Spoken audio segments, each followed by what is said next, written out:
we always throw it to KhiBucks to start off. We like doing shout-outs, getting into the top 10, and then before revealing our number 1 picks, give you guys our runner-ups. So with that being said, Kai, what do we got for shout-outs in the month of May?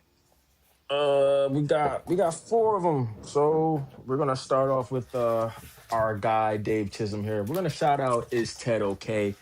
I read issues 3 and 4 back to back because with issue 3, my shop did get them, but they only got maybe 2 or 3 copies. So they ran out when I got to the shop. And then this week's New Comic Book Day, they had it, and I was like, okay, I can pick up 3 and 4 at the same time. Read them back to back. This is such an amazing series, man. I can see this being in like one of my top indies of the year. Honestly, I know we're like halfway in 2026, but this is such a really, really great run, man. Dave Chisholm is absolutely killing it on this book. It's really good stuff. Issue 3, we got some answers. Maybe not a whole lot, but we're getting there. Issue 4, I think, was also really good. We starting to get just also a little bit more answers to what's going on. It's so good, man. I'm really digging it. So got to give a shout out to Dave Chisholm and what he's doing with that. Next one, we're gonna go with Of the Earth here, issue 1, Chris Condon. I thought this was a really solid issue 1. I really enjoyed it. This was more so of a silent issue for the most part. It has some dialogue here and there, but it was something that I definitely enjoyed, and I can't wait to see where it goes, man. I think anything with Chris Condon's name to it, I'm gonna pick it up regardless. So solid start to this new series, man. I hope it gets better throughout. Then we have Fall of the House of Slaughter, issue 1. So if you're into the Slaughterverse, into the Something's Killing the Children verse, you have to pick this up because this really it does a great job of building out its world of Something's Killing the Children. I mean, there's a lot going behind the scenes with the council of the slaughterhouse and how they are trying to find the new head.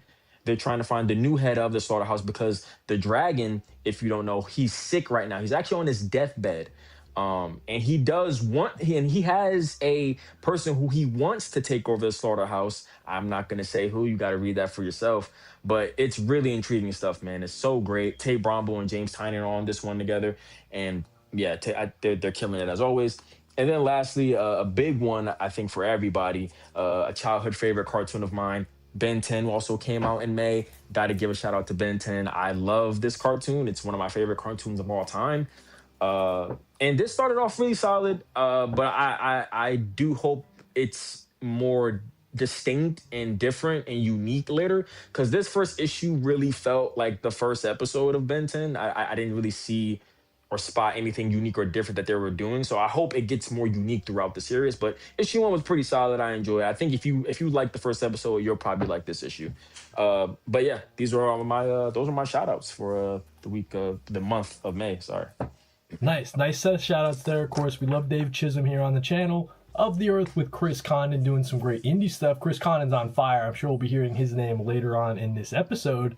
Kai's all about the Slaughterverse. Of course, we had to mention the newest kind of expansion into the universe. Absolutely. And then Ben 10, you guys know Kai's all about Ben 10. I feel like with Ben 10, I missed that as a kid. I don't know how, because I was a Cartoon Network kid growing up. Maybe I missed it by like 2 years or something like that. Like, I don't know, man. Because I feel like I'd be all about it.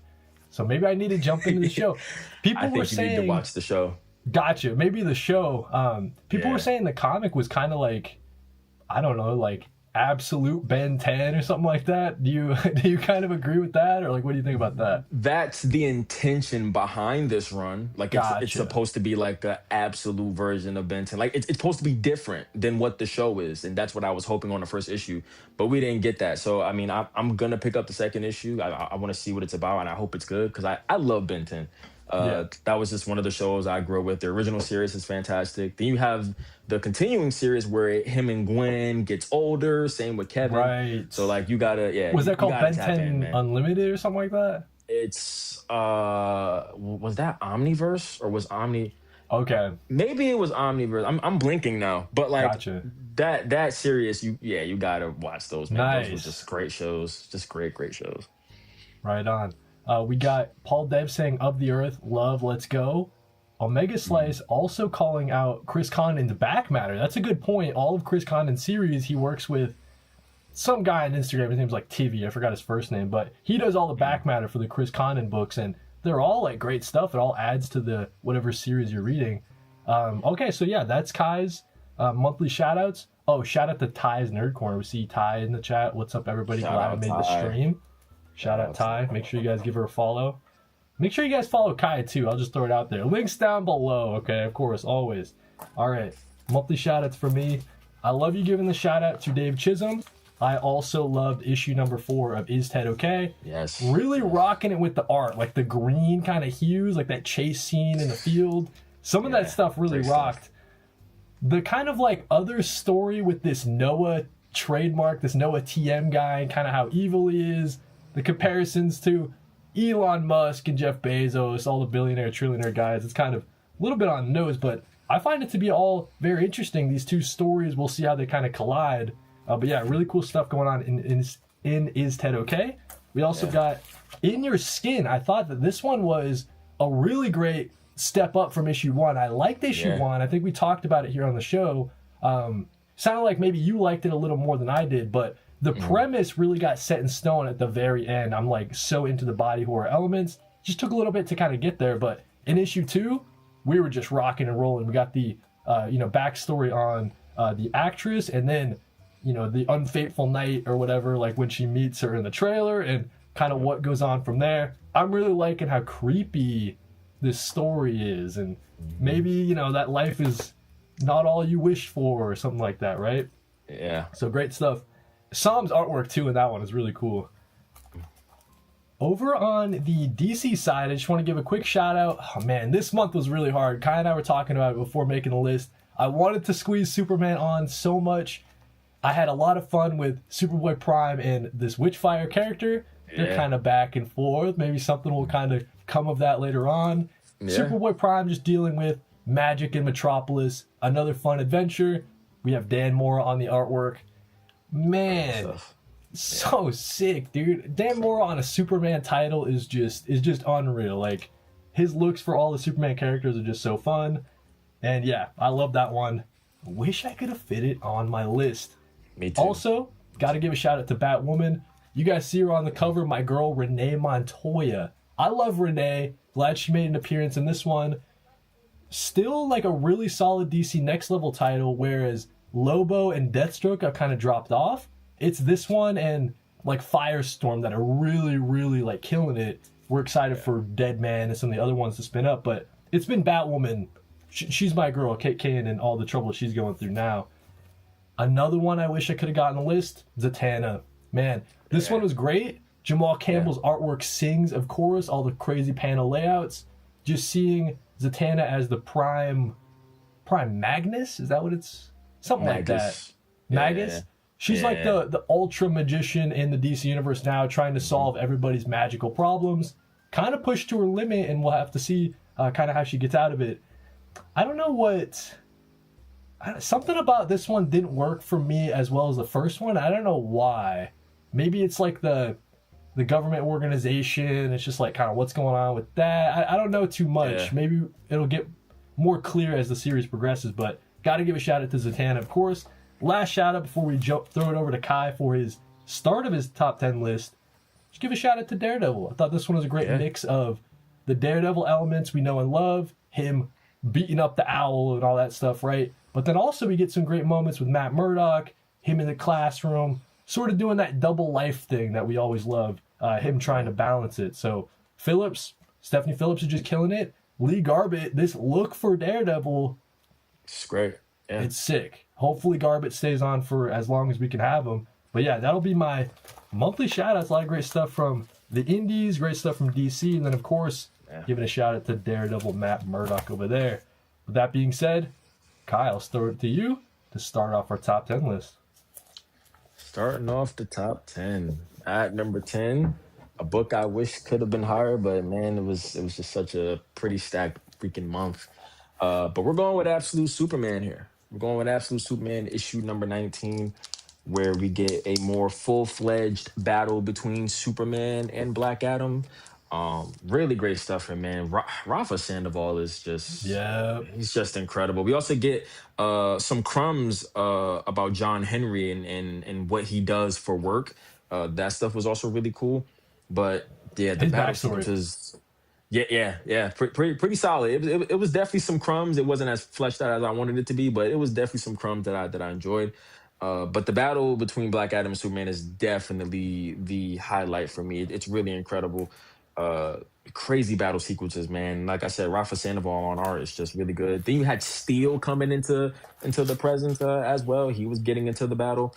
We also get this sick panel here where they're going in very like mock speed, but then you see Batman and he realizes that there's something going on as Superman and Black Adam cross his territory. So that's also really sick.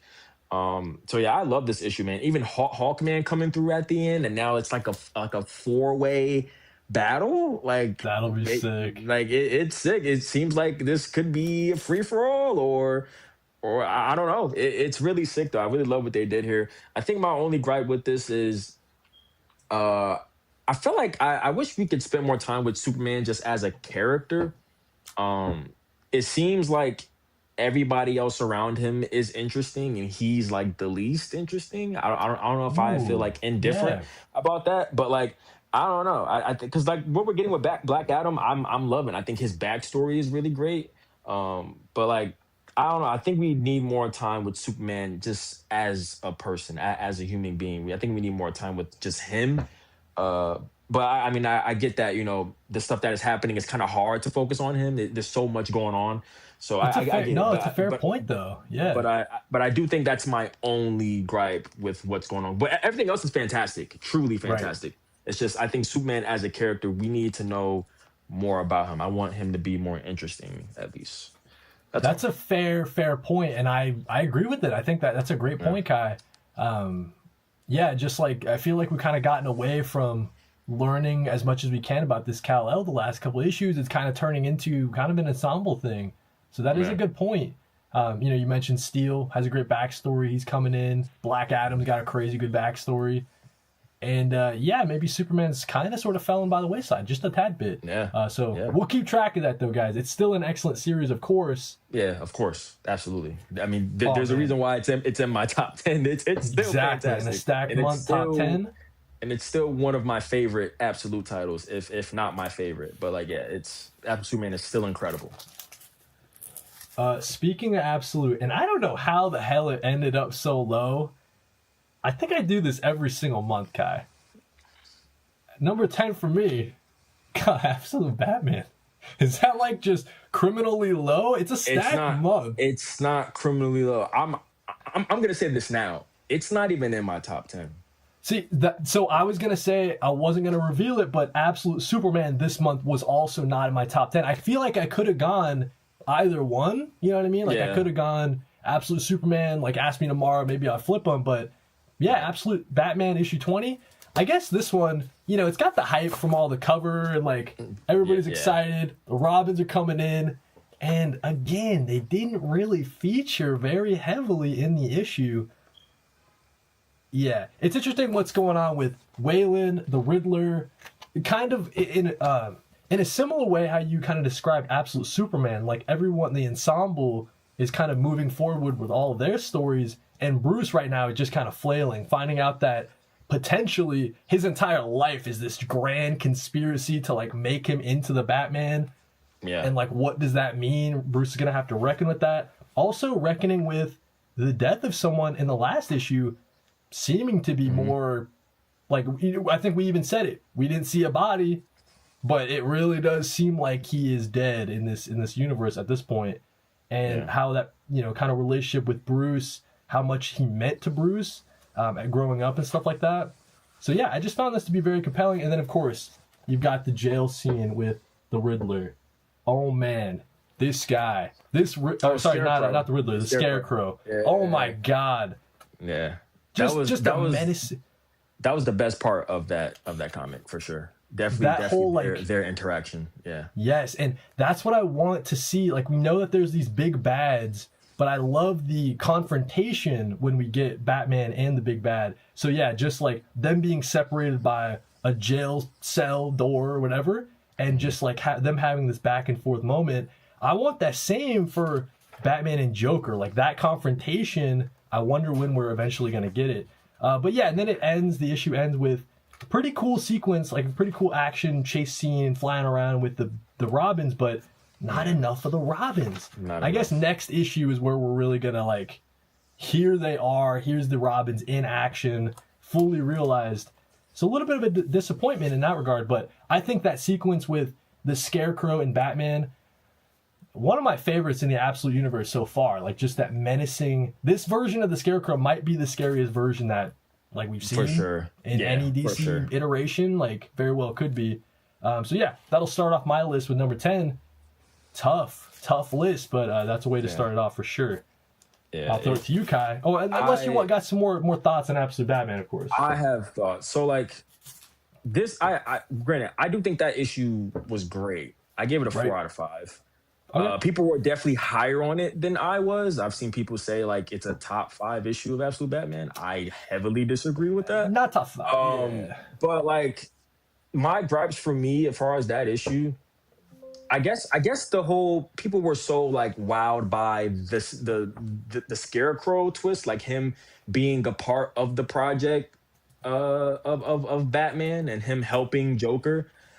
To me, that wasn't like a shocking moment for me because if it's one thing Scott Snyder's been doing in this series is Joker is a complete reflection of our mainline Bruce Wayne. And if we know our mainline Bruce Wayne, he always has help.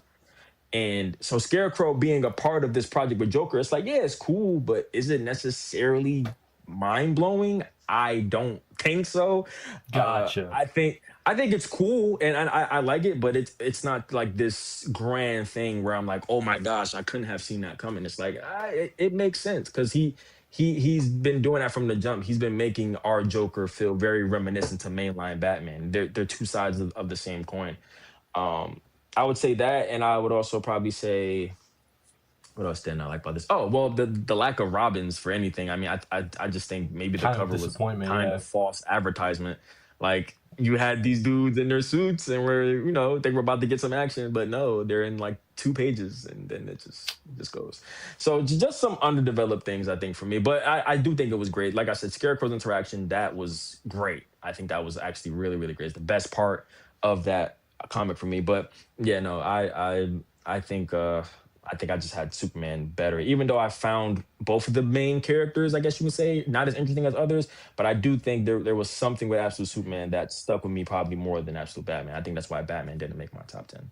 So that's fair. We got Ty's Nerd Corner saying Absolute Batman was definitely a letdown for me. So there you go. Yeah. Got some people agreeing in the chat.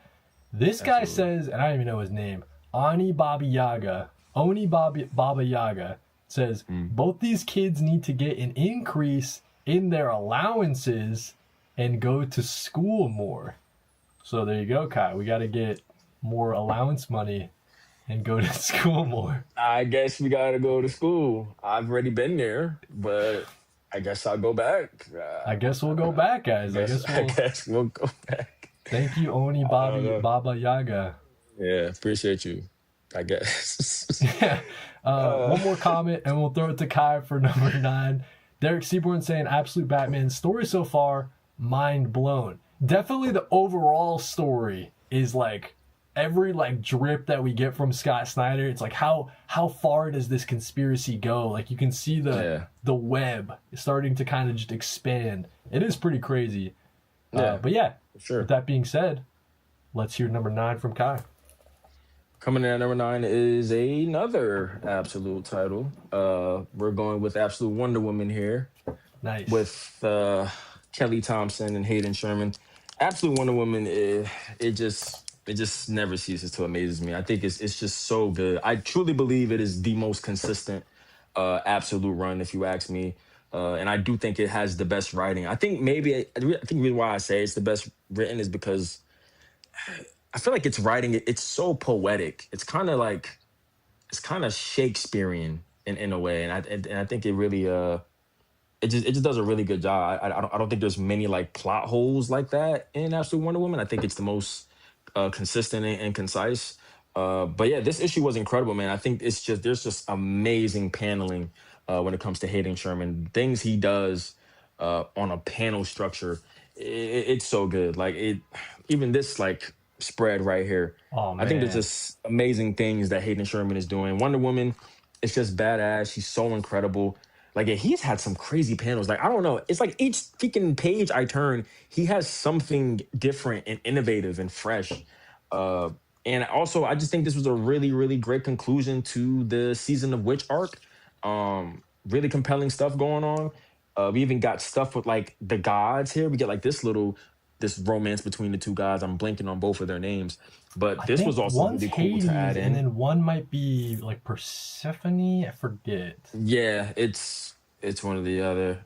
Oh my gosh, we're not gonna taunt on it, but it was amazing stuff here. That was a nice little tie-in that they did there. So really incredible stuff, and I can't wait to see what they do with Ares. If we all know, Ares has been he's been announced. He's going to be in issue 23, I believe. So it's going to be really interesting to see Absolute Wonder Woman go up against the God of War. Really, Right. really looking forward to that. But yeah, I think this season of Witch Arc was fantastic. It was amazing. Really, really amazing stuff here. I just can't wait to see these plots be tied up a bit more. I think we still are pondering on the disappearance of what's her name? Oh my gosh, I'm blanking on her name, but Is she it disappeared. Barbara? Is it Wonder Woman's It's friend? Barbara. Yes, Gotcha. it's Barbara. Yeah, I know we got that to tie up with, which they gave us like glimpses of in this issue, but we still don't know the exact full story. So when we get there, I think that'll be really cool. But yeah, Absolute Wonder Woman, just continue killing it, and still number one. It's not being knocked off anytime soon. It seems. So yeah, number 9, Absolute Wonder Woman. Yeah, we love Absolute Wonder Woman. Probably talking about that a little later, but pretty nice, high placement for the Absolute Universe so far on Kai's list. We'll have to Yeah. see. We got any more absolutes in the works here? We know that Absolute Martian Manhunter came back. We also got Absolute Green Arrow. We'll have to We see if that do. makes either Not gonna Kai's say. or my list here. Not gonna say too much on that. But Yeah, there you go. yeah. All right, real quick, I gotta hit this button. Okay, that didn't break anything. That's good. Number 9 for me. We're gonna give it to the Flash. Is anyone else reading the Flash? It's sick from Ryan Actually North, not. Gavin Goudry, and I'm not just saying this because apparently Gavin Goudry's a fan of the channel. I have no idea. I was in someone else's live, and then I commented, and then Gavin Goudry's like, "Yo, Kody, I'm a fan of your channel." So I don't know if Gavin Goudry's saying this. W. I'm not just, saying it just because Gavin's a friend of the show, but look how clean this Flash look is. Like all the does look sick. Speed Force elements. And what I love is just, and you get some pretty fun panel layouts and stuff like that from Gavin yeah. Goudry and Ryan North as well. It's really just the Flash being the Flash. And I cannot stress enough how like exciting that is for me because we're really getting back to those Jeremy Adams sort of vibes. It's Wally West. He's stopping in, he's talking with Linda from time to time. He's like saying he's making breakfast for his kids, you know what I mean? But then he's got to go off and save the day and be the Flash. He's running around his city trying to find a nuke, and he cannot find it. He's like running out of time. He's got to team up with, oh my God, I forgot this guy's name. Captain Cold, right? Yeah. And so he's got to team up with Leonard Snart, Captain Cold, to try to defuse this bomb. It's just a lot of great stuff. I think Ryan North is nailing the Wally West characterization really well. He's got some great moments from some of the rogues that we've seen so far. Gavin Goudry's not afraid to kind of bring some sort of menacing elements to the Flash in some panels there. And I just think this whole series is really working for me. These first 3 issues act as like a little mini arc, and it's just kind of a great, for lack of a better word, like a tryout, you know what I mean, for Ryan North, Gavin Goudry on the Flash, just saying like, yo, we got you guys covered, stay tuned for a great Flash series. And I'm just so about it. It is quickly shooting up the list of one of my favorite DC series. If you guys have been looking for a Flash series to fall in love with, I think that you can start with, I guess it was it issue, I forgot which one they jumped on, 31, it must have been 31, got 32, 33 just came out this month, and I just think we're in such luck as Flash fans, so there we go. The Flash, number 33, comes in at my number 9 spot. That's a great 9. That is a great 9. Shout out Gavin Gucci. Shout out Gavin Gucci, bro. Knows about the channel. That is so sick. Very sick. Coming in at number 8 is it's so funny. 3 times in a row, it's 3 absolutes. But it's like that, guys. Come on, man. It's like that. You all know in the chat. You know what I mean? At number 8, honestly, I really wanted this to be higher, but I had one gripe with it, but at number 8 is Absolute Martian Manhunter. Gotcha. This was fantastic. From a writing perspective, Dennis Camp absolutely killed it. I think from a writing perspective, this might have been the best written Absolute issue. The writing was just fantastic because Dennis Camp, he is really putting the viewers into perspective of what's going on with John, and like, well, kind of honestly putting you in John's shoes. But yeah, the writing is fantastic. I think the writing is so good. I think my only gripe though with this issue was, I do think the whole corporate or government subplot of it, I think it was underdeveloped for me.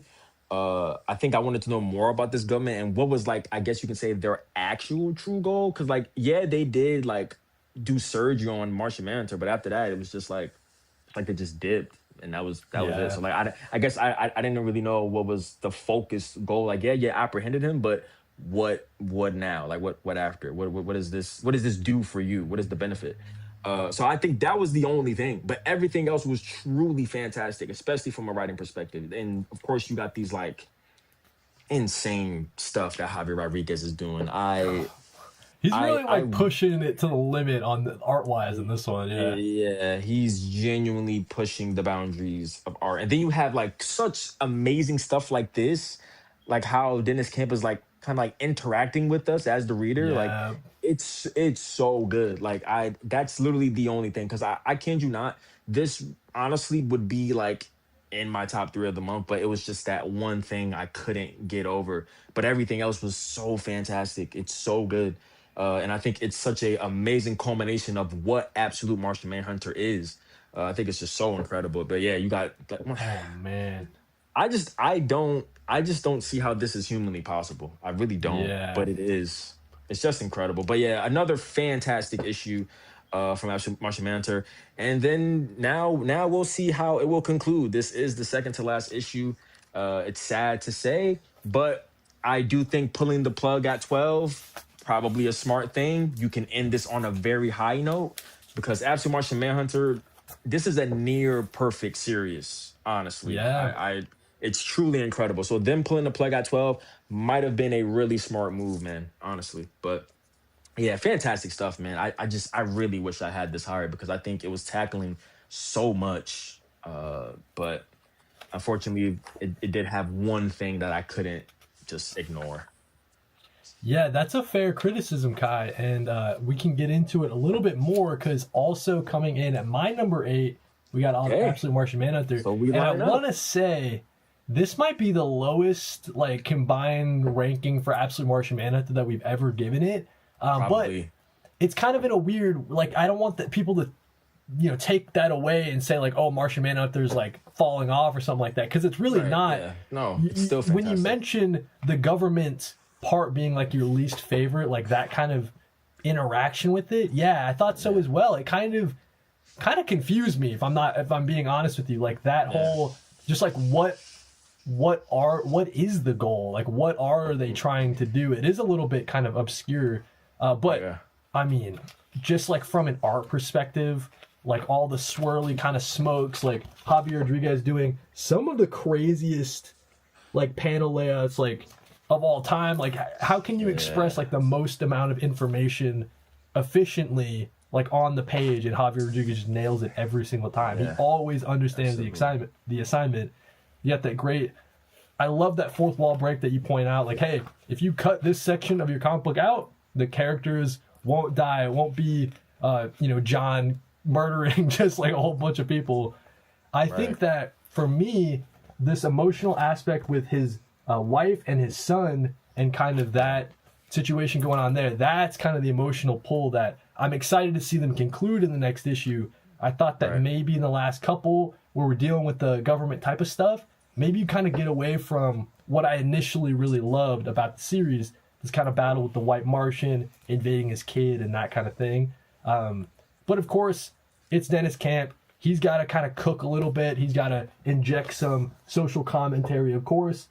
For those that say they hate politics in their comics, don't pull this series because this thing is chocked full of it. I mean, you know, almost every panel has like something like referential to the U.S.'s place in the world stage, and you know, dealing with incarceration and just incarceration, and it's all crazy stuff. But I'm really excited to see it conclude.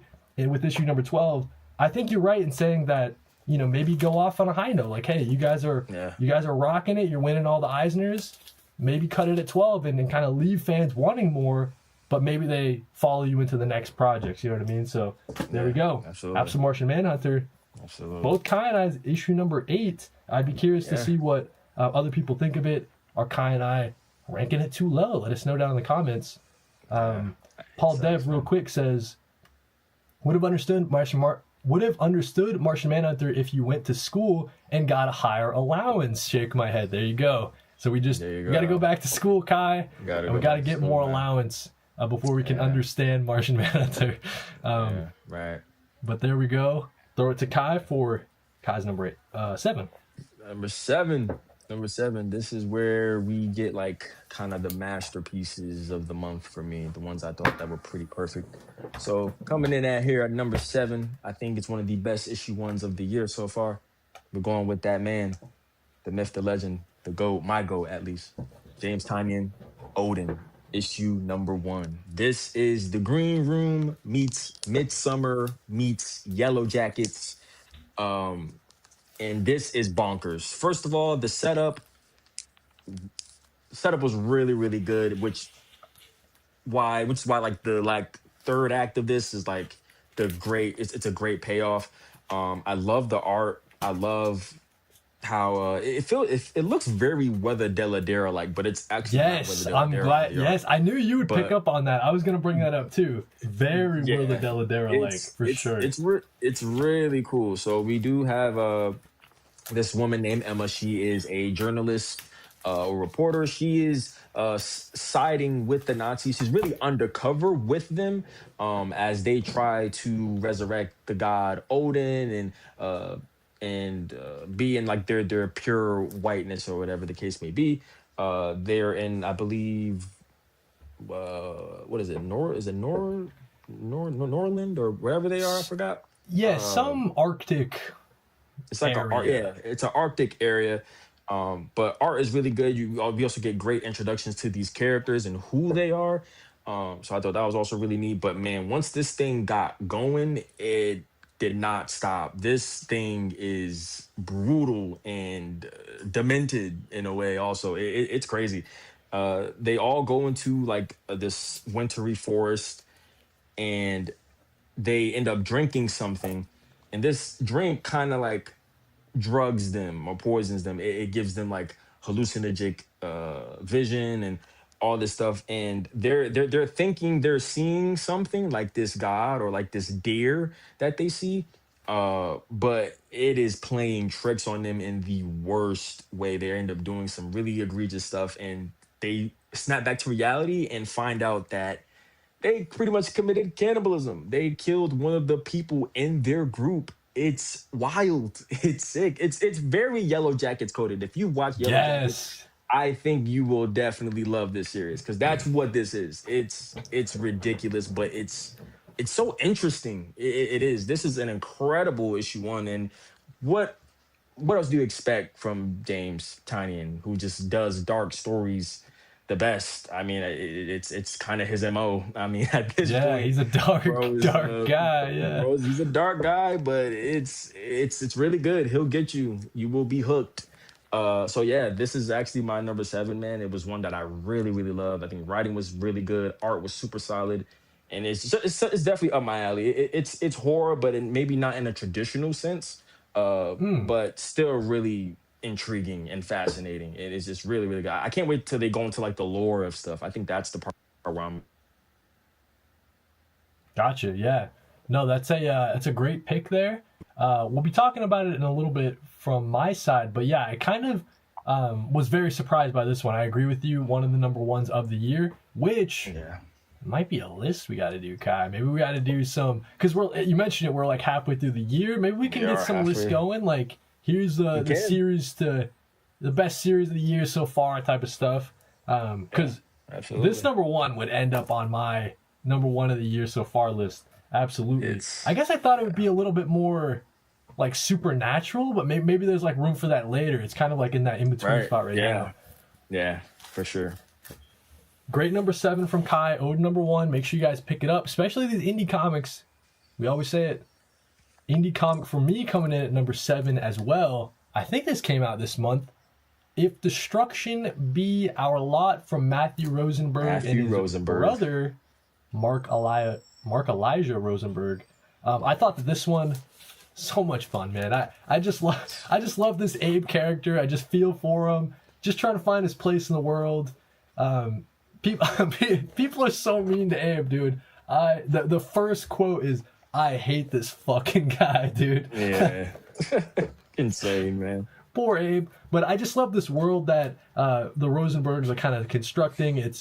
There's no humans. Something has happened to the humans. Maybe they were abducted or whatever, but they've left the Earth, leaving just the robotic servants behind. And what's a robot to do if their entire purpose is to serve humans when there's no humans? And it's kind of asking that question. I find it to be a very compelling. This Abe character is very endearing. The artwork is really working for me. And kind of this mystery of, hey, maybe all the humans aren't gone, right? Because the first half of the issue, they show you there's no humans, breakfast robots making breakfast for nobody. But then it's like, hey, maybe there are humans still left in this world. And I get some sort of post-apocalyptic sense from it, like outside the dome or whatever. Like I wonder if we'll be exploring like the rest of the world. And I just love it. I just think it's so cool. A lot of fun. It's got that, we talk about all the time, the Matthew Rosenberg humor. It's definitely here in spades. Absolutely. And maybe not so like overt. It's a little bit kind of more subtle, kind of like subtle humor for Matthew Rosenberg in this one. And I just think that it's a great story. I cannot wait to read along, find out where Abe goes on this journey. And I really recommend checking out If Destruction Be Our Lot. Another one that's a great number 1 for the year would probably end up on the list that Kai and I are thinking about. You know what I mean? Yeah. So, Yeah. We will talk about that issue later. Much later. But yeah. Ty loved If Destruction Be Our Lot. Was an unexpected banger for me. So there you go. So far, yeah. And then real quick before we get to Kai's number 6, this is actually a good question for you as well. It's a little bit off topic, but Marquez wanted to know which Batman run is our favorite between Morrison, King, Snyder, Tinian, and Zdarsky.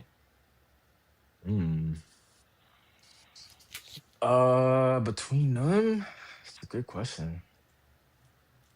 Grant Morrison's done amazing things with Batman. So is James Tynion, especially Tynion. I mean, when it comes to the Bat family stuff, that's the thing he really brought out. And as far as Batman, the Bat family stuff is incredible. Like if you read Batman Eternal, or even Batman and Robin Eternal, like it's right when he had that title. Yep. He had that. He had Detective Comics too at a point. Right. Tynion's done great stuff with Batman. Obviously you got Snyder, the New 52. You got Court of Owls, which is like, that's maybe kind of where I kind of lean, maybe just because like I was reading that when I was a kid. It's got like that nostalgia factor to it. It really does, because that's my favorite Batman story ever. It's not the best, but it is my favorite just because I'm a horror guy, and I think the horror elements in that joint was actually pretty freaking creepy, man. Like the panel where like we thought he turned into like an actual owl. That panel, you remember that? Oh my gosh, that was So I might lean towards Snyder, but I mean Grant Morrison wouldn't be a bad pick either. Grant Morrison's the man, but I'll probably say Snyder. Yeah, it sounds like Marquez. Kai and I are leaning Snyder, but that's a great question. It is really tough. That's a great question. And then, real quick, one last comment before we jump into Kai's number 6 pick. Paul Dev says Matthew Rosenberg's run on Spawn starts this week. Dude's killing it.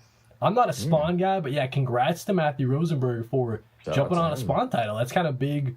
That's big big. ups. That's huge. Yeah, that's very So, big. So shout out to him, and rightfully so. I mean, when we talk he about grinds. image creators, Yep. he's one of the best, man. I mean, he gave us an incredible indie last year that me and you loved. I know I was probably a little bit higher on it than you, but we still loved it. I think it was easily in our top list for indies last year. Yeah.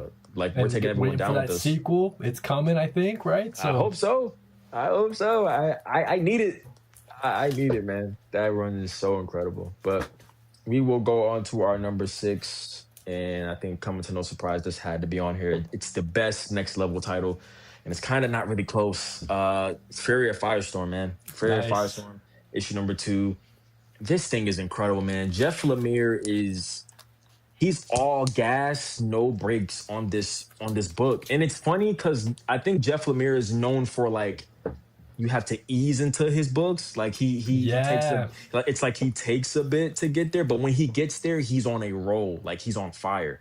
With Firestorm, it is out the gate. First issue for me, incredible. I think Yep. that's also one of the best issue ones of the year. But issue 2 is even better than issue 1, in my opinion. I think he is killing it. The art is fantastic.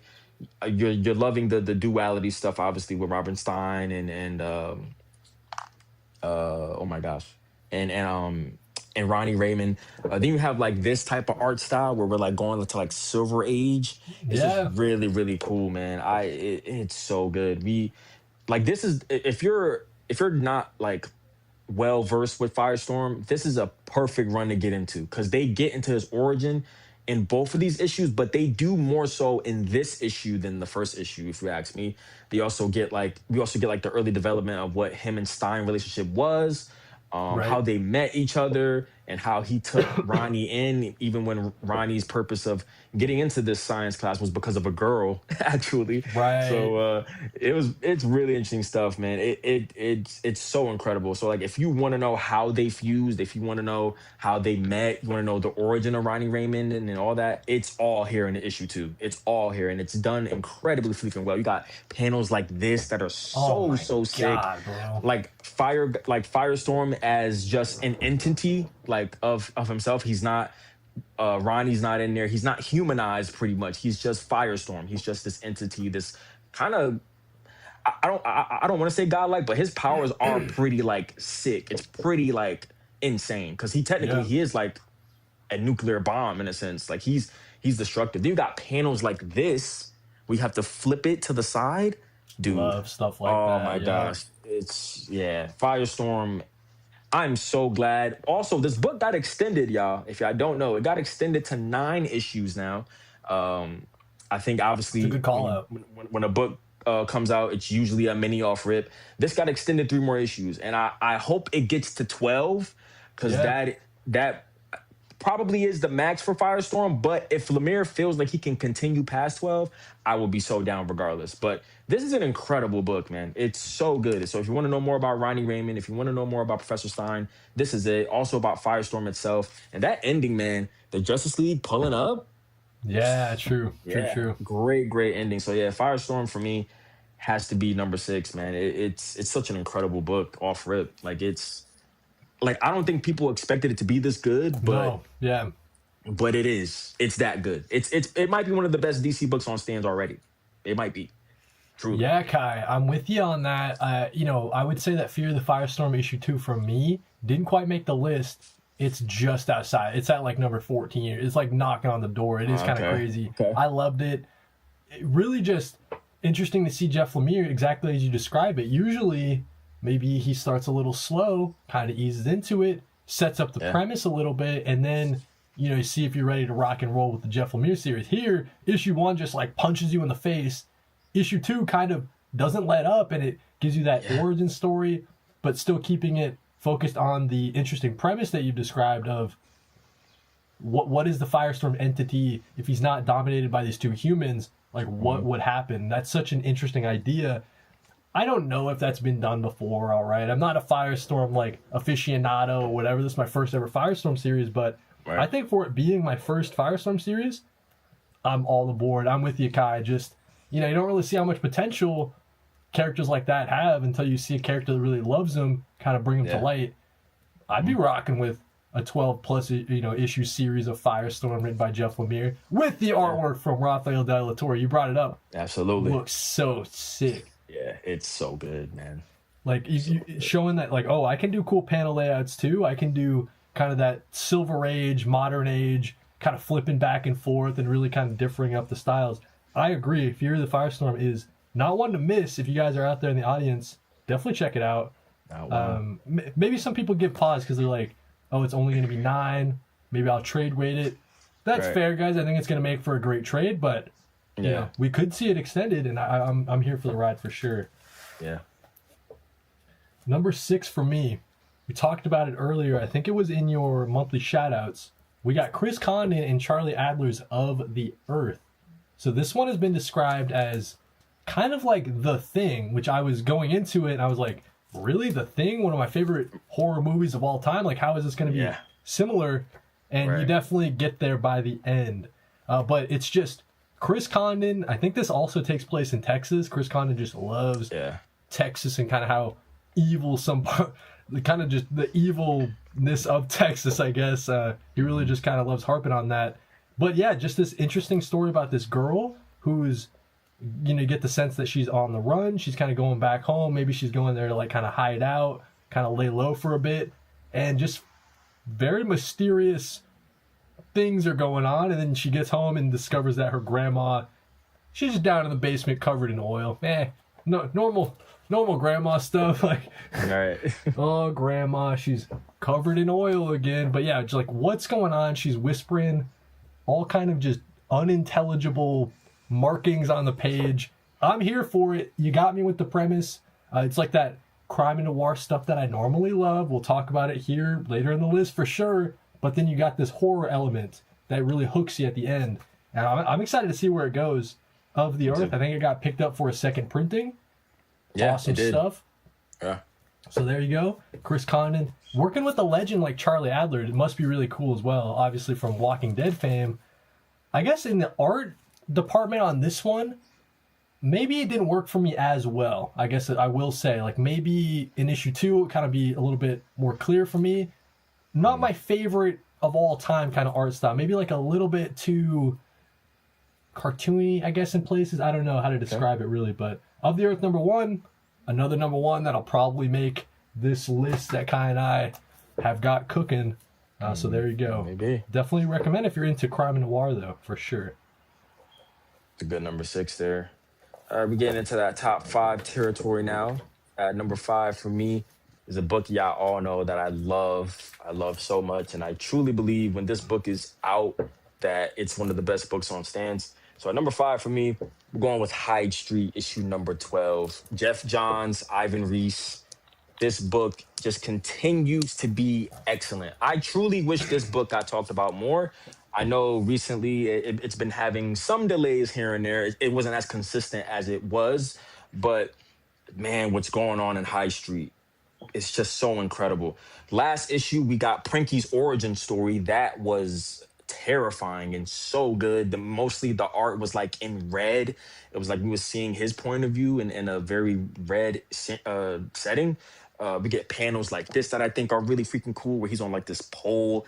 Like Ivan Reese on art, I think he's just so perfect for a run like this. That's so horror based, and it's so incredible. So we have Prinky, who is trying to go to pretty much try to get his mother back, because as the vision that he was in, he was saved by this mysterious figure, and he really wants to get back to his mom. We realize his backstory and how deeply tragic and traumatic it was.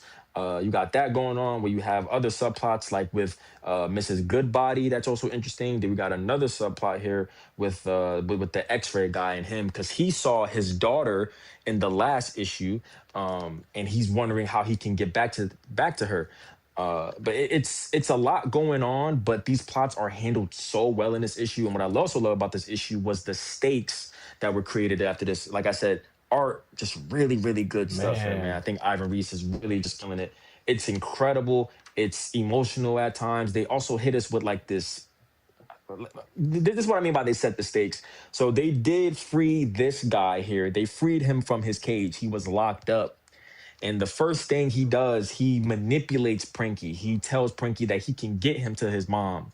And this is what he does to him. He backstabs him right in front of him, he impales it right in his stomach.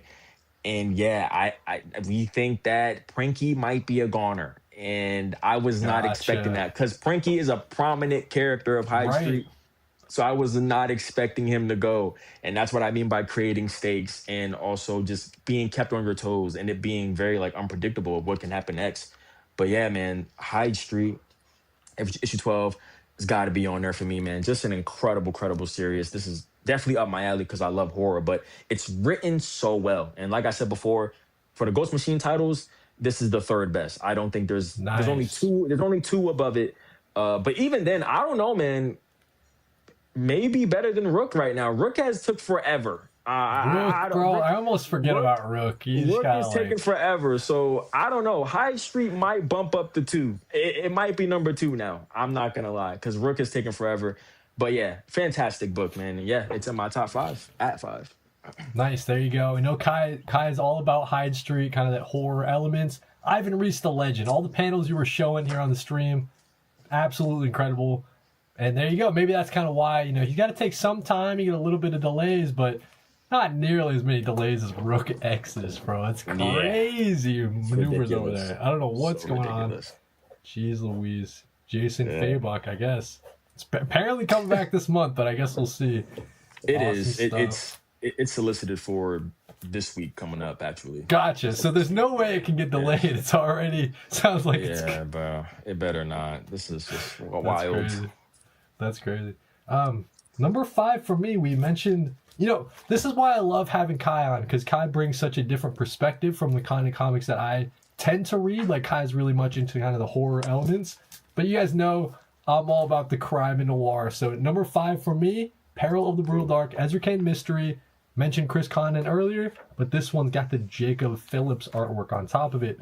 Big fan of Jacob Phillips, coming hot off of Everything Dead and Dying. He's having a really great moment here. Also, he did I'm sitting right next to it. He did the coloring for his dad's Ed Brubaker, Sean Phillips' 5 Years in Reverse, the criminal book that came out last week that I had a chance to read already. That was excellent. But yeah, Peril of the Brutal Dark. This issue in particular had a great mix of action elements. We have that.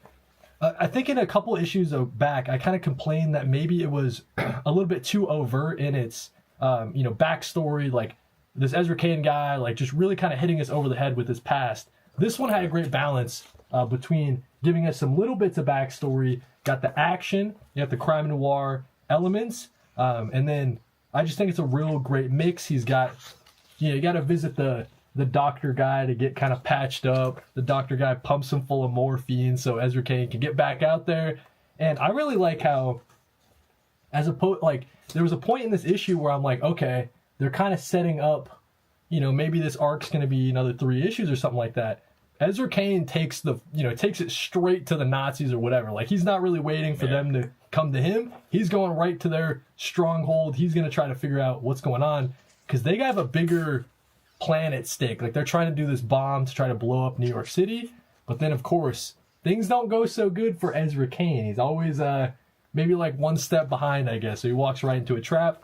I don't know, man. I'm just kind of rambling at this point, but this series is just a great mix of everything that I love from Chris Condon, Jacob Phillips, the crime and noir genre. It's a great period piece. It's just really working for me. It's that DC Vertigo kind of elements and vibes. My favorite DC Vertigo title, I'm just having a ton of fun with it. Peril of the Brutal Dark and Ezra Kane Mystery. I think if you're a fan of Ed Brubaker, Sean Phillips, you guys got to be picking this one up. Kind of in the same vein. And there we go. I'll stop talking now. I could talk about that series forever. That's a great one. I love it. That's a great issue. Yeah, it's a great issue. Definitely a step up from the last issue. Agreed. The last issue was pretty solid, though. It was pretty solid, but I do think this one was definitely better. I think it did a better job of maybe continuing the plot. But yeah, it was some really great stuff there, man, that they were doing. Real quickly, Kai, before we jump into your number 4, I just see here Mr. Negative comments and says, I think Fabok had injured his shoulder or something. Okay, so if that's the case, my bad for speaking so ill on Mr. Fabok, that probably really sucks being an artist and like your shoulder's all fucked or something. So there we go. That's rough. Yeah. And you don't want to fill an artist for Rook Exodus, right? Like you want, you know what I mean? So I got you on that. We don't. Yeah, absolutely. All right. Coming in at number 4, we are back with more peakness. At number 4, we have Something's Killing the Children, number 47. We are back. This was a fantastic issue. I want to say it's one of the best Something's Killing Children issues we've had in a little while. Nice. Just because of the context and what was brought to the table with this issue. We get more Jessica stuff from the past. Incredible. Obviously, we get a mission with her and her mentor. And I love their conversation, man. She tells Erica that her heart is her biggest strength, and don't let go of that. The writing here from James Tynion, I think, is incredible, and the way he's fleshing out this dynamic between the mentor and Jessica, it's just so good. You got moments here where they're holding each other, and you can tell her mentor really does care for her. It's really good stuff. And then we get stuff with Cecilia and Jessica, and like bits of like their friendship, and the reason why I think I love this issue so much is how it's connecting the dots. I think that's why I love this past arc. People are complaining that, oh, like we're not in the present. We want to know what's going on in the present. I get that. But the way Tynion is bringing things together, it's hard to deny that this is just incredible. Right. So we got great panels here. I love this panel here where they take out the monster together. That's super sick. But what I love about this issue is how we get to learn what stemmed or what started Jessica's alcoholism. And what started it was actually like she was having this breakdown because somebody in the area died. But also we have Cecilia, which we also learn more about as we learned how she was kind of more of a cold-hearted person, as we know from the present. Because in the present, she has a devoted allegiance with the Slaughterverse. She's all about protecting the House of Slaughter and not letting its secrets and all that the organization be revealed to the public. She is so bound by them, and it's really hard to shake that for her. And it shows her humanity, how she doesn't really have much of humanity. And what really started for I guess you can say well, okay, so in this book, Cecilia's hair is black, but we know in the present her hair turns white.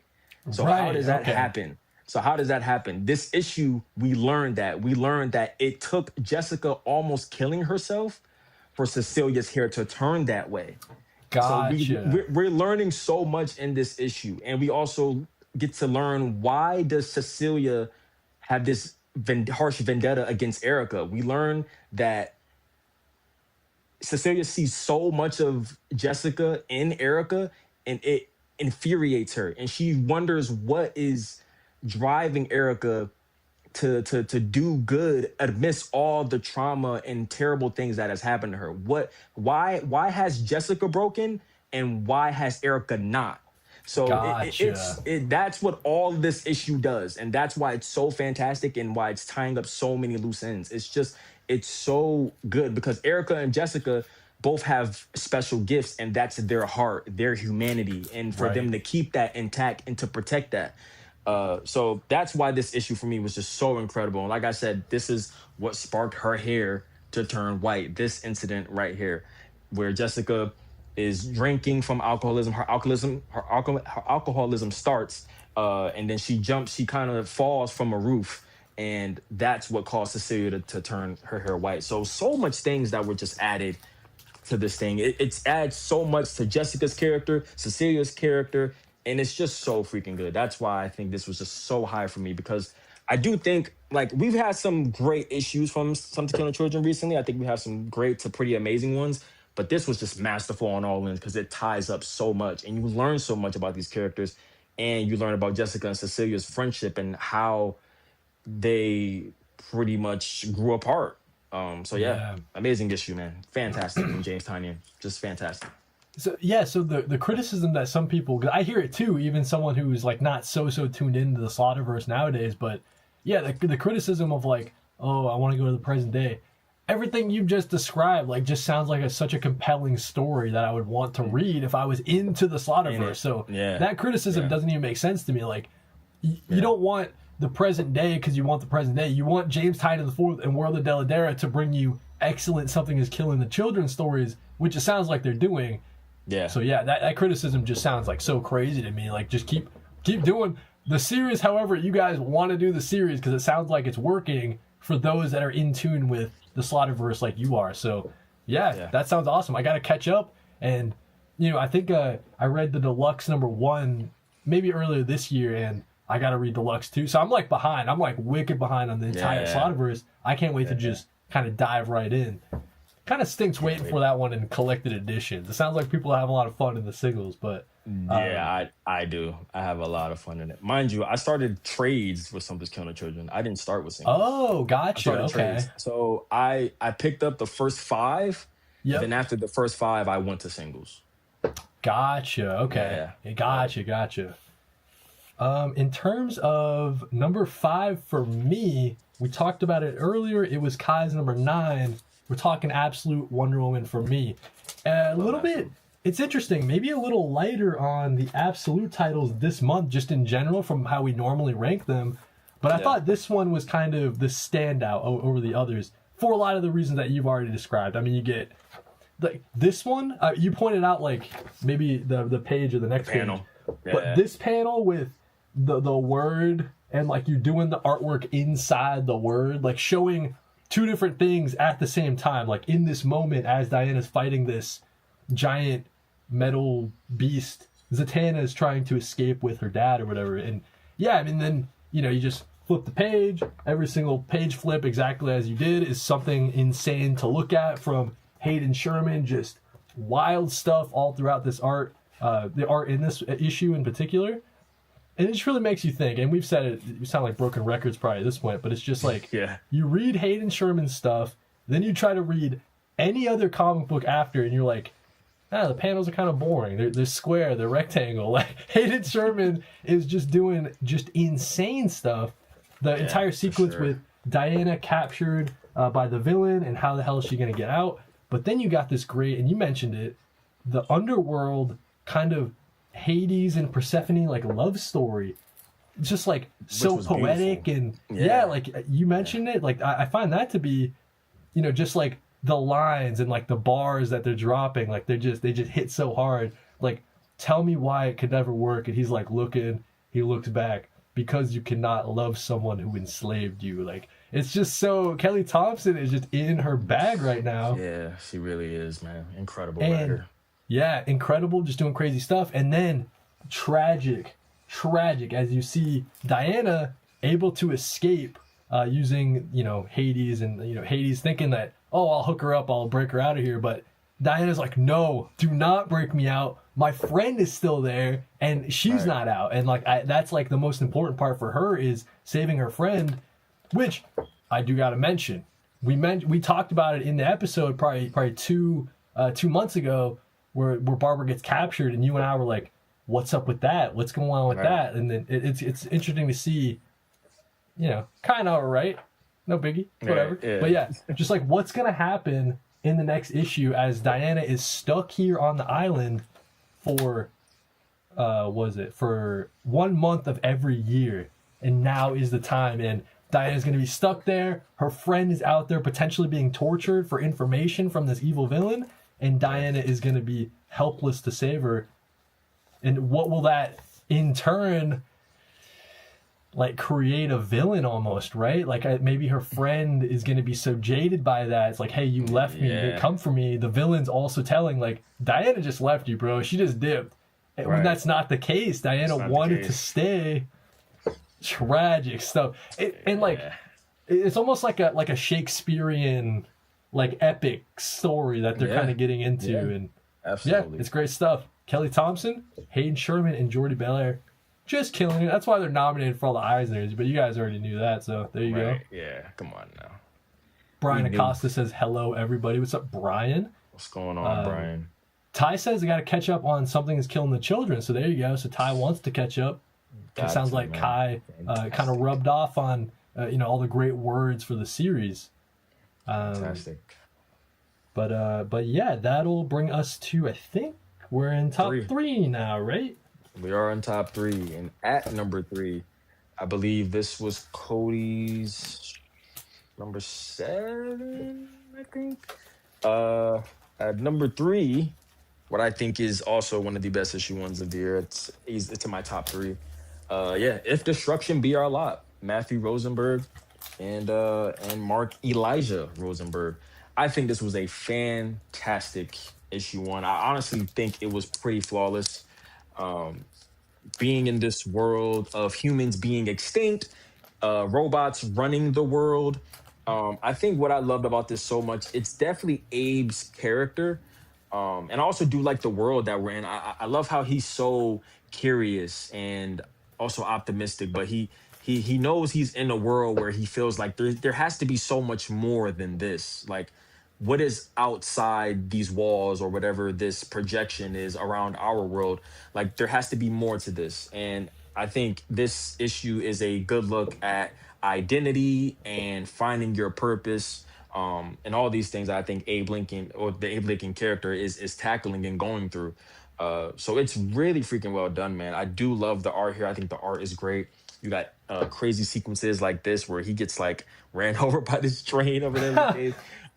It's some really interesting stuff, man. But I think it's so good. I don't know what it is with Matthew Rosenberg and robots. Apparently, he loves having humans and robots coexist, or at least in this book, it's really all robots, but one is dressed like a human. So, but yeah, it's something that he's doing, but it's so incredible. I think he brings something new and refreshing to the table when it comes to these stories. So this issue one, yeah, for me, incredible, really incredible stuff. I just love what Abe Lincoln is portraying here. Like I said, with identity and finding your purpose, carving out your own path, all these themes that are at the table for me really, really work. The humor is there for me too. Yep. And I can't wait to see where this goes. I think this was a great way to do this issue one, like to make it oversized. This was like a 48 page Yeah. behemoth, and every page was worth it. Like nothing felt wasted. We got right into the world. We get to know about humans and how they're extinct, but robots coexisting with each other and how they're treating other robots. It's really interesting things, man, that are at the table. So yeah, this was an incredible issue one for me. Like I said, top three for me. It's not three when it comes to issue ones. Just incredible stuff by Matthew Rosenberg. Incredible. Nice. Great call out there. I also realize the wrong mic's been going this whole time. So I don't know how I've been sounding. Those have been listening to me on the YouTube stream. Sorry about that. I'm just going to keep it going, though. I'm not going to change. This mic's not doing anything, by the way. Apparently this mic's not doing jack shit. So there we go. Always something, always something. Yeah, but great words for if destruction be our lot. I'm excited to see where Matthew Rosenberg takes our Abe, little Abe friend there. Great character. I think I'm just all aboard, ready to follow this guy around. For sure. Number three for me. 1, 2, 3. Yeah, number three for me, because If Destruction was your number three. Yeah. We talked about it earlier. The greatness that is James Tynion IV, Yeah. Odin. This one, it blew me away, honestly. Like, it was just a great breakdown, like a great way to do an issue one. Like, it's just masterful from James Tynion IV and the rest of the crew.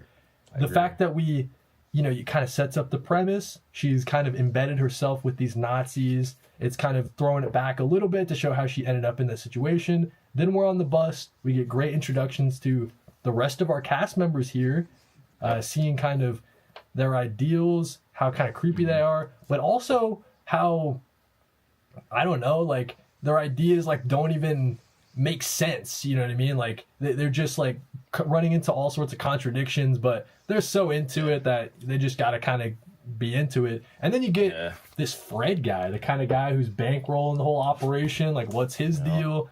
I just think that they set it up, this mystery, just so well. And the fact that because they do take those drugs, also great title drop too. Like once they finally make it into the Arctic, that was cool.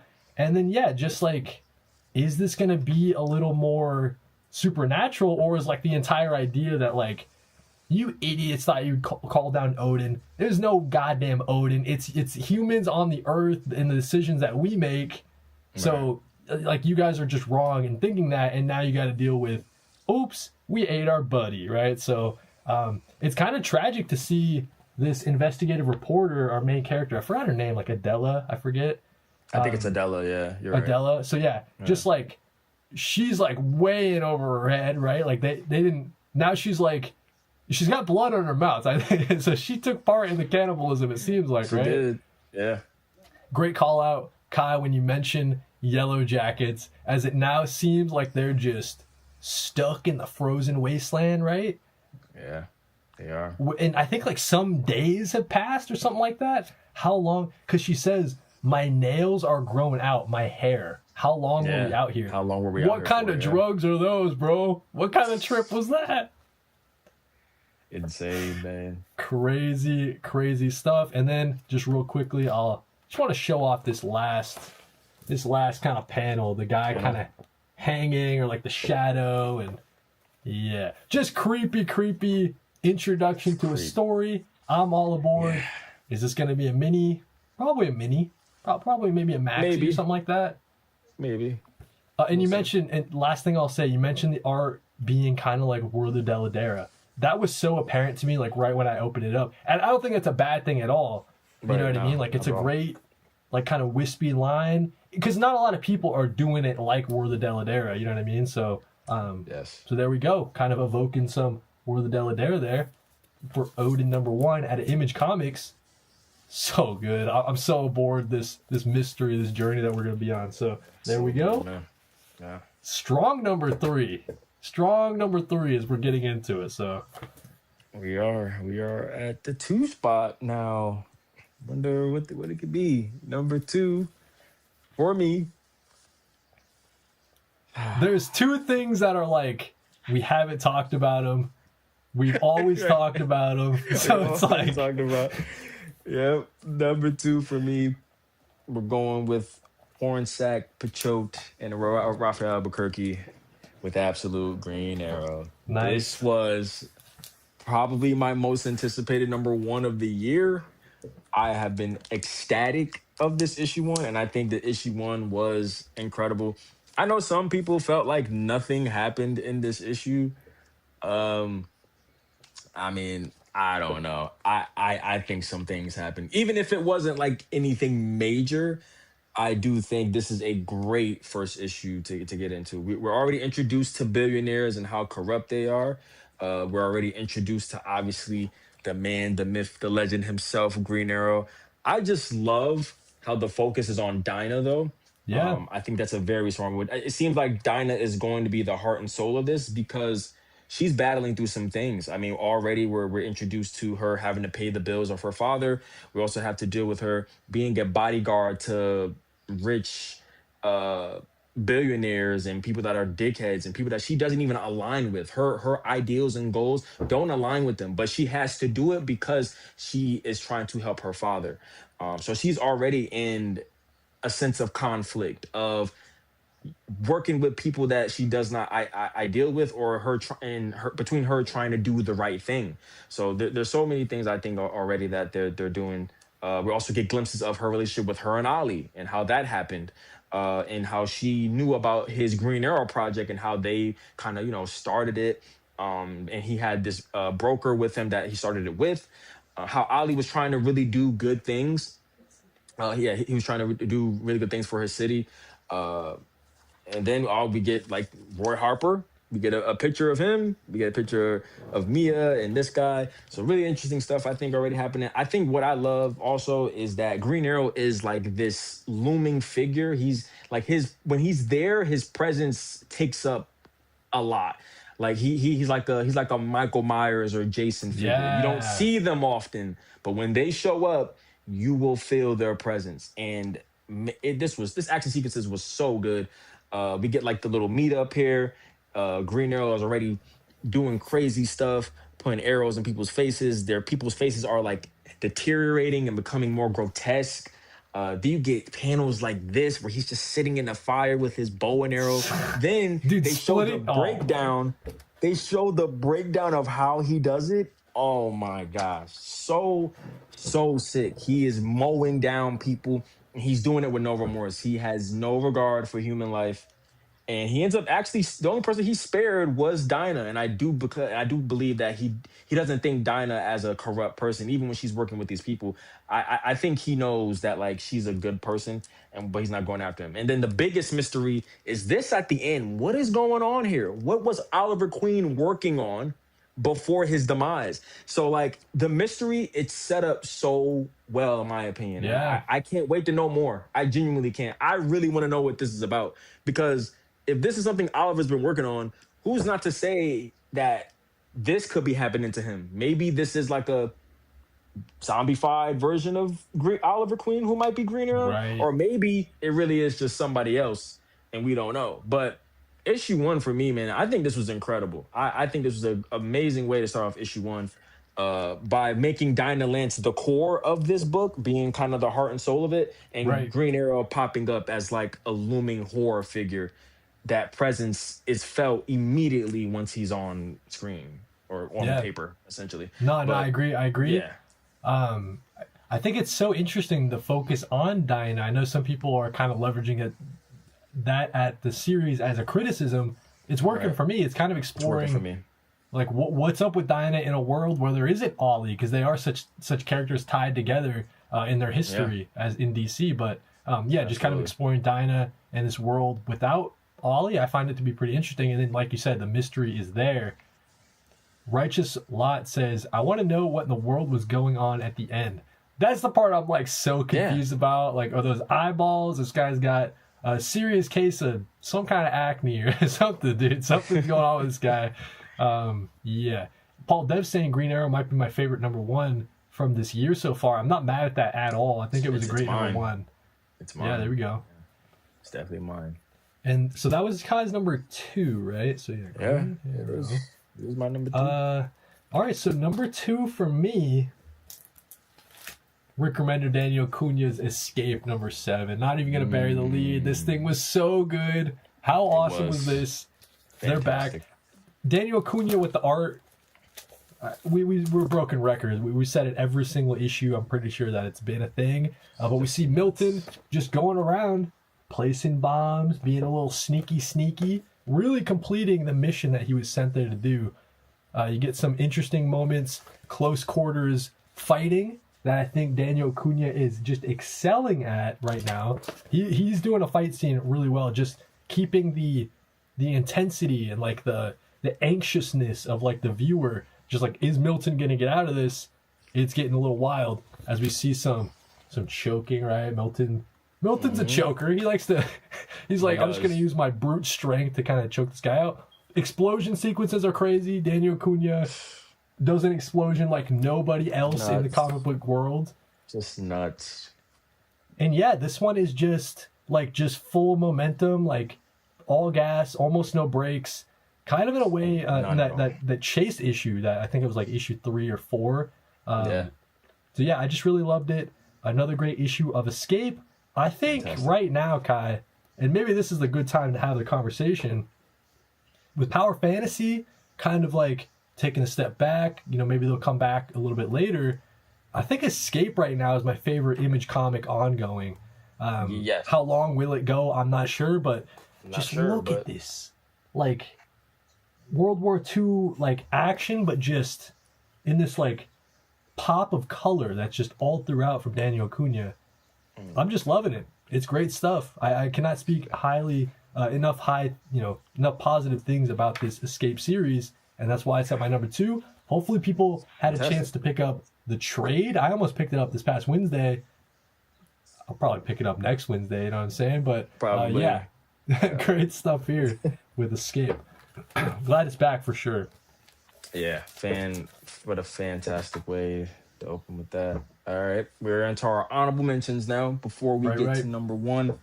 So first honorable mention up for me, we're going with The Century issue number 3. I think Nice. you all know how much I love this series. It's so good. I'm sad that it's the second to last issue. I actually thought we were going to get like at least 6 issues, but it's only 4. Only It's only 4. It's only 4. You're only doing 4 I know. in some of these? It's like one of the best books, if not the best book for Marvel right now. Like it's a 4-issue series. It's kind of crazy. But fantastic issue though, by the way. It's I think it's probably the best issue of the century, which is crazy because it's literally gotten better and better each issue. It's been incredible since 1. So yeah, this is an honorable mention for me. Definitely was close to making my top 10, but it just was right outside of it. But incredible stuff here, man. I mean, Paul Jenkins dealing with the century's psyche and his mental health, and him trying to keep his void side at bay. Just really interesting stuff. And then, of course, the death of his dog that really, really hurt him in this issue. We get the final moments between those two, and it was emotionally gut wrenching. So amazing stuff there by Paul Jenkins.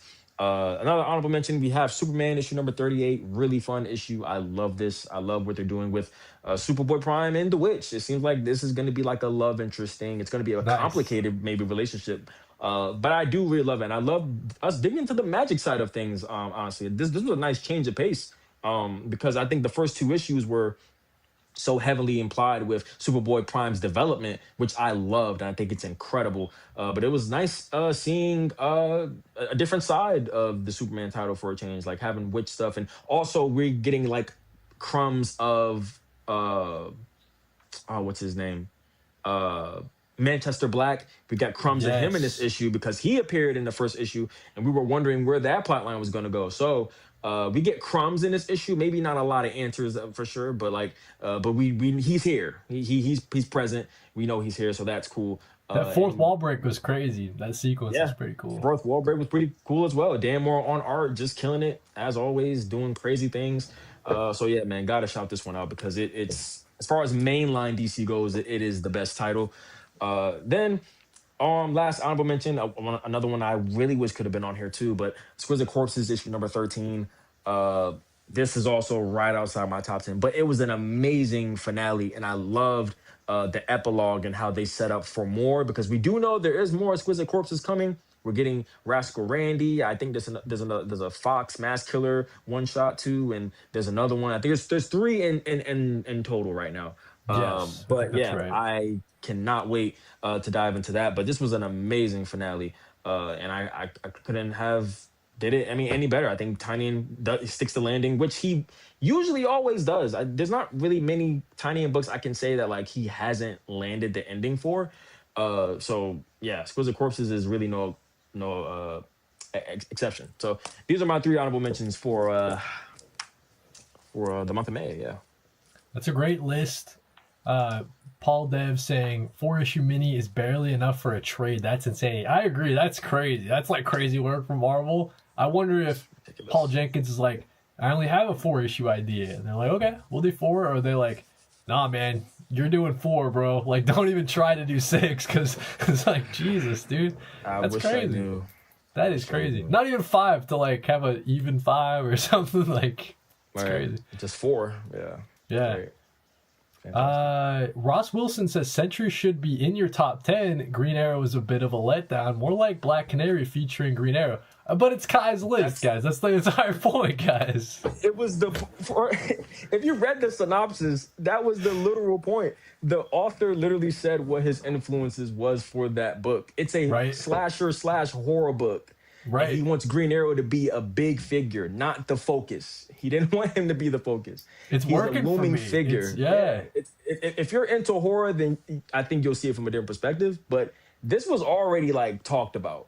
The author said it multiple times that Green Arrow was not going to be the focal point. It was going to be. If you read it and you were surprised, you just were not paying attention because Hornsack said it. He's like, Dinah's going to be the character. She's uncovering the mystery of who is the Green Arrow. That's the entire point.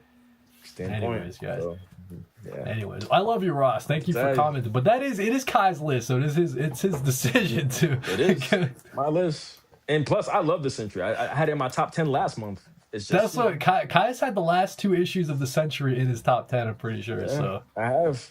So just this month is stacked. Right. Oh, cause so we got Ty says Green Arrow was fire. I just wanted to read that, and then Paul Dev saying surprising amount of Ollie in that issue too. That's true for the backstory. So, missed me with the not enough.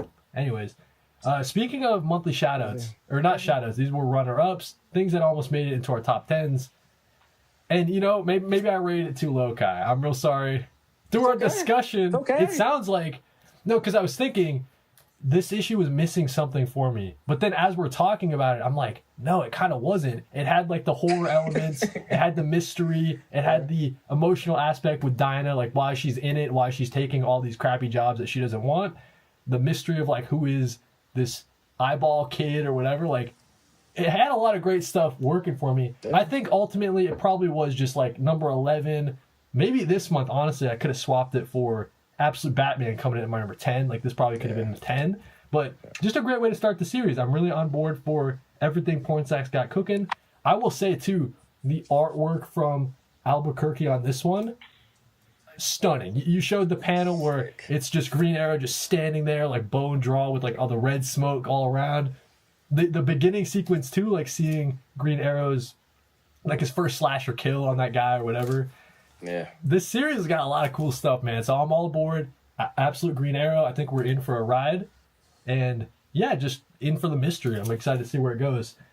Another runner-up for me, I thought this one concluded in a very beautiful way. And maybe it's because I just read issue 3, then I read issue 4. We got Phantom of the Opera. I think, Kai, when everything is said and done, now that issue 4 is out, this might be like number 2 for the Universal Monsters series for me. I just thought Martin Simmons is so poetic with it. Like his artwork is just unmatched. It's so sick. Yeah. I think Tyler Boss just wrote a really great, kind of like a slasher series, but, with those kind of Renaissance or kind of those operatic kind of elements to it. I thought it really worked for me. And in issue 4, we get a great twist. We find out, more about who is under the mask and kind of how he related to some of the other characters in the story. I thought that twist really worked for me as well. Just a very tragic, all-around tragic story. And I'm trying to think now. I mean, obviously we like Frankenstein. That's probably my number 1 from Michael Walsh. Frankenstein's number 1, yeah. For the longest time, I've said that. 2. Which one's your 2? Dracula. Yeah. So Dracula's been my 2 as well. Yeah, this one might have dethroned Dracula. Maybe it's time for a reread of Dracula just to see, but this one was working for me a lot. So gotta give it is probably like number 13 for the month. Thought it ended really well. And then gotta give a shout out, gotta give a runner up nod to G.I. Joe, almost making it to my top 10. I've said it for the longest time that G.I. Joe is my favorite part of the Energon universe. And I really like how they can do, because we like the spy genre, we say it all the time here on the channel. I really like that they flip the switch and they're like, nah, this is a horror issue. Like that really kind of worked for me. Me too. Keep on, switching it up. I think that these genre flips are really cool. He's got like the Mad Max sort of vibes in the Dreadnought War. Like, yeah, the fact that they can just keep the series so interesting and give us different looks issue to issue, I thought was really cool. And you know how much I love the Tom Riley art, but if you can't get Tom Riley for the interiors on G.I. Joe, get Andrea Milani, right? This is some excellent, excellent stuff. They really brought the horror elements to this issue. And yeah, I'm in love with G.I. Joe. Cannot say enough good things about it. I think that's it for my runner-ups there. So with that being said, Kai, I think it's number 1s. And I'm trying to think what could be your number 1, unless it's Escape. But I'll throw it to you. Don't want to step on your toes there. Yeah, it's all good. Number 1 of the month. We are going. Rick Remender. Nice. Escape. Had to be. Nice. This was incredible. It literally picked up right where the last issue was, or how the last arc concluded. Didn't miss a beat. Yep. All gas, no breaks, just how I intended it to be. Like Rick Remender wasted no time into getting into it. The stuff with Milton and him just being like a one-man army, it's just so good, man. The art by freaking Daniel Acuna. It's so good. You call him David. So good. Yeah, I know. That's wild. Sorry, I met Daniel Acuna. You know what I mean? Daniel Acuna. But the art is fantastic. Milton just doing soldier things. It's just so incredible. It's incredibly fast paced. Then like you have also like sentimental moments where like he was thinking of his wife and child. I thought that was a really nice moment there. But yeah, man, these explosions, dog. Like They it's look like it's real wild. explosions. Yeah, they do. They look like real explosions, and I'm just like, bro, he is really a one man army mowing everybody down, throwing grenades, shooting out windows. Then you get this one. This one is crazy.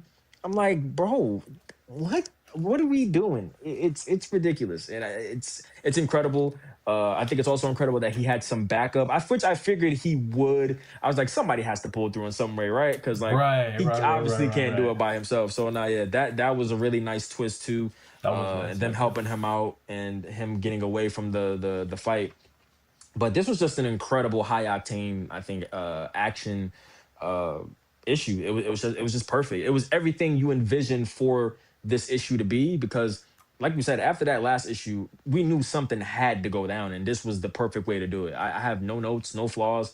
This was just a perfect way to bring us back into Escape. It was just perfect, top to bottom. Nice. We got a question in the chat. Is Escape indie? It definitely is coming out of Image Comics.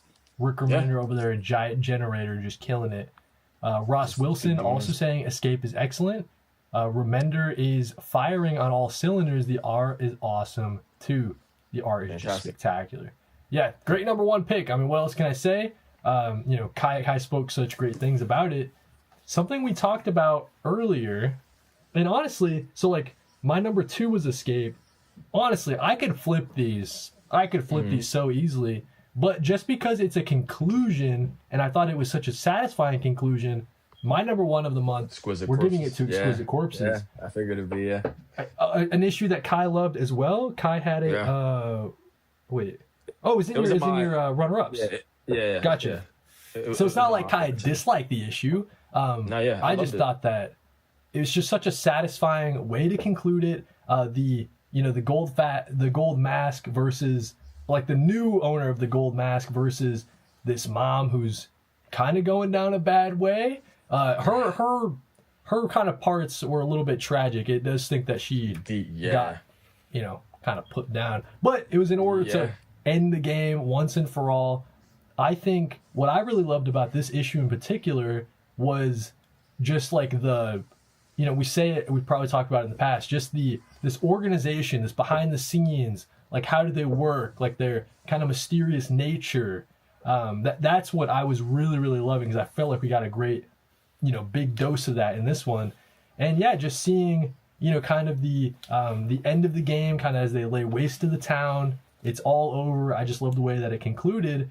And we have room for more to go. Like we know that we're Yeah. getting a second season of Exquisite Corpses. Now, will that feature Javi, right? Like we love Javi. Is it going to feature some of these characters that we ended with an issue or the first season? Is it going to be a new time period, a new setting, and all that stuff? We'll have to see. But yeah, I just think that Exquisite Corpses, they really nailed this idea. Like when this did. dropped, issue one, everybody was so excited about the bracket. Who do they got going to the end? And I think that maybe in like the middle of the series, they kind of maybe like issue like 8 or 9, they were losing me just a tiny bit, but Yeah, I 10, agree. 11, 12, 13, like they just kept hitting me over the head and they just ended it in such a great way. And I'm just so ready for Exquisite Corpses to continue. And if we're looking at like the sales charts and stuff like that, like it's kind of insane. Like Exquisite Corpses is up there with Transformers. It's up there with like Yeah, G.I. it is. Joe or like some of these mainstays from the big two. Exquisite Corpses held its own all 13 issues. And yeah, that's just a testament to James Tynion IV and the rest of the Tiny Onion crew. Yeah. I'm excited for Exquisite Corpse. Now it's like a mainstay franchise. Like everybody knows Exquisite Corpses, and we were just so ready for the movie, TV series, game. Yeah. They got a lot of cool stuff coming in the What they Exquisite got Corpses coming up. universe. Yeah. So there you go. And I thought that just a great way to end it. Definitely if you guys are trade waiting it, man, especially the twist in issue 12 and like how it gets paid off in issue 13, it's just crazy sure. stuff. So that's got to be my number one. And that's a nice list there, Kai. So Kai's top 10, List. my top 10. Do some runner-ups, some shout-outs as well to round out our lists. And thanks for joining me, Kai. As always, a lot of people Absolutely. on the channel this is like their favorite video, just a breakdown, me and you yapping about our favorite comics. People get some great recommendations from it. But with that being said, Kyle, where can people find you, and do you got anything cool upcoming that people can expect? So you can follow me here on TikTok, KhiBucks0. You can also follow me on Letterboxd if you into movie and film like I am. That's also at KhiBucks.